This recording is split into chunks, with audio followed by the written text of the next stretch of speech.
Is there still a certain amount of anger, disappointment from last week? Well, I think so, Jim. You got to get over it. But I think we'd be naive to think that the game's completely out of sight, out of mind. For those really competitive players, there's still a play in there where they're going to think about it for a long time. That should be natural. The guys that don't, they're a different type of kids. So I'm sure it's still there, and every once in a while it comes up. I have to fight the urge not to bring it up with them because a play may come up in practice where we could have done something different. But we got no time to look back. With a great opponent, maybe the best team in the country coming in here Saturday. It's almost like you've gone from the frying pan into the fire. Well, I think we all know we screwed up last week and should have won the game, and we're moving forward. And it's good to have a game like this. It's good to have the next game to be a big game with a national ranked opponent like this. So you don't sit around and keep looking backwards. So you call them the best team in the country. You believe that this is the most complete team? Yeah, I do. I think when you look at them, they're the best they've ever been themselves as well, too, in all the years we've been here. And I think the quarterback's the difference. Two things, really. The quarterback's speed, faster than the other guys who've been there, and then the defense is playing so well. If you look at the old Oregon teams, they were still winning games, but they're winning a lot of games in the second half. You look at halftime scores, there'd be a lot of really close games at halftime, and then they'd go out in the second half. This is a different Oregon team. This team is taking care of almost everybody in the first half. And you look at the point score, I think it's almost a point a minute in the first half, and then the rest of their guys in the second half. What kind of challenges does their quarterback present specifically? What does he do? Well, I think first off, the speed. When he gets in the open field, he just runs away from people. So you've got to do a good job of the first guy tackling him, keeping him in front of you, and not giving him those big lanes where he can really make the big plays happen. And then people then obviously at some point commit so much to the run and to his play actions, and then it opens up guys down the field, and he's been making those throws too. Is there pressure to score touchdowns and not field goals in a game like this? I mean, obviously there's a lot of pressure on your defense. It seems like there's pressure on the offense as well to score. Yeah, I think that anytime you play, same as last week, I think you got to score touchdowns versus that opponent last week too. They score a lot of points, and these guys do too. So it doesn't mean you don't ever kick field goals. There's a difference between 4th and 10s and 4th and 1s or 2s. But you need to score a lot of touchdowns in the red zone. You've harped on it all season long about making mistakes. But how discouraging is it that some of your players are making the same mistakes over and over again? Extremely discouraging. Completely shocked that we'd be still having these conversations at this point of the year. Sometimes you have them in the first couple of weeks with newer players or guys making mistakes. But to see the same ones repeated over and over is really disappointing, and and it cost us a game. It cost us the game on top of all the plays we could have made, but just mistakes here or there, and we're at one point getting ready to run away with that game. What's the team morale like going into this game? Well, I think it's good because of the opponent. Like I said, I think anytime that you have somebody like this coming in, you can't sit around and complain about playing time or this or that. You got to get ready, and you better practice really well. Wayne, do you think a spread style offense could ever work at USC? It didn't seem to work at Michigan.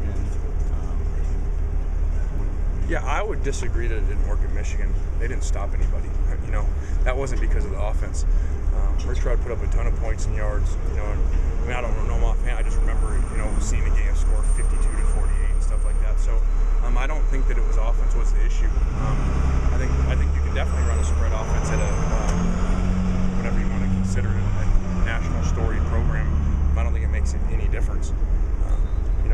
There's certain aspects of you recruit differently. That doesn't mean that it wouldn't work. So there wouldn't be an impediment? I mean, why do you guys, insist on the post?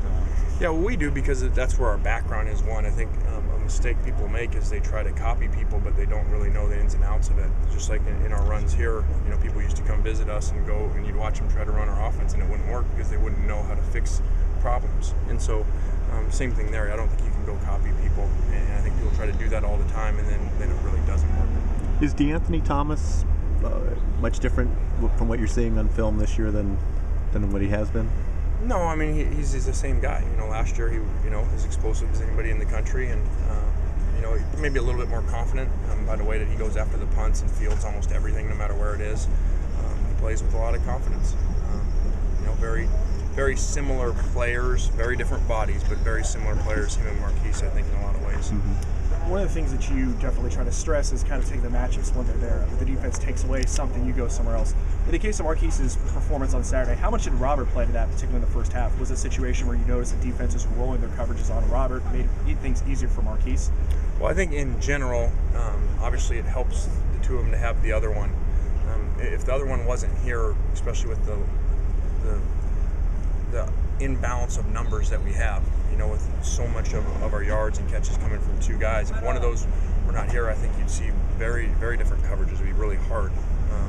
So they know that, if you come in to decide to take one away, and guys seem to flip-flop. Sometimes they do Robert. Now they've kind of turned more towards Marquise. You're going to expose yourself to the other one. What was it on Saturday? Well, really, they came out and initially really were playing their normal defense, and I kind of thought that was going to be a storyline of the game, that they were not a cover 2 team. It's not what they did. They had a belief system in cover 3, and cover 1, and cover 4, and they stayed with it. And then in the second half, after the first half going the way that it did with Matt's numbers and Marquise's numbers, then they started to change some in the second half. The NCAA adopted some policies today that seem like they're going to be kind of tougher in general and on head coaches in particular. Are you familiar with any of those changes, and what do you think about the new Well, I think that those have been in discussion for a long time, and I think that, I just think that, I guess, what it came down to, that people were tired of, an assistant coach doing something and the assistant coach being the one to punish. So I'm not completely familiar with all the language, that would have come out today. I just know that this has been in progress for a while. Do you think it's fair that the head coach is now going to be maybe more accountable for those kinds of things? Well, I just think it is what it is. It comes with the responsibility. You're the head coach, and it's hard to know what everybody's doing, just like it's hard to know what your players are doing or their relatives are doing or all the things we've discussed before. But if those are the rules, those are the rules, and come for the job. And how big a factor are you going to put on penalties and turnovers this week? More than normal? No, we put a ton of emphasis on it. And we were doing well on the turnover margin until last week. You look at our 2 losses, the story is right there in turnover margin compared to the 6 wins.